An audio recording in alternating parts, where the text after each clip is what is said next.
I was a student at SAP in 1964.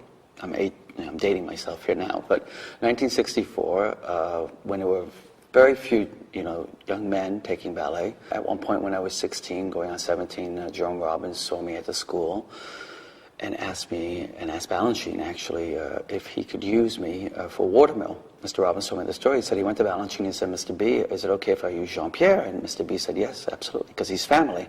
It's because I've been in the institution for already about 6-7 years. Then I joined the company in 1972, Stravinsky Festival. And now I became a ballet master in 1990 for Jerome Robbins, and I assisted him in traveling and staging his ballets, and now I'm part of a group of ballet masters that maintain his work.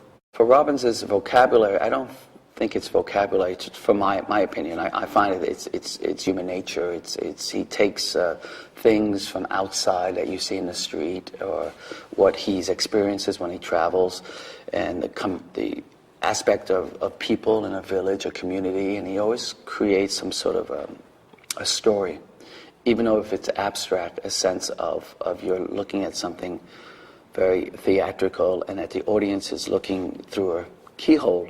Because what Jerry said, Mr. Robbins said, that the concert is a funny ballet, but it's not that you make it funny, it's the situations that are funny.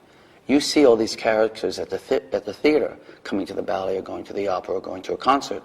You see that. I've seen these people. I've seen the usher, I've seen the shy boy, I've seen the two matinee ladies talking, gossiping in the back, and some man, a very serious man, goes, shh, to them to be quiet.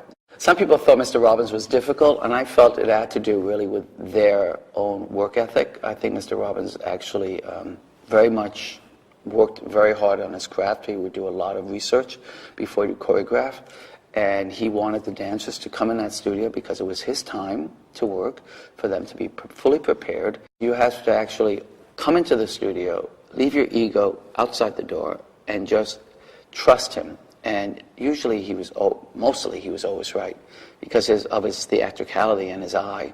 He had a great sense of timing and theater that I haven't seen yet.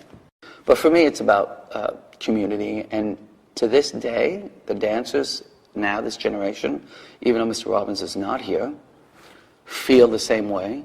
Example, when we did Dybbuk, they really felt, and when they do dance opus jazz, they all feel very special for some reason, because they're part of a group, and it's kind of a team atmosphere, and so it's really kind of a special feeling. It was like that when Mr. Robbins was alive, and I feel it's amazing it's still like that, actually.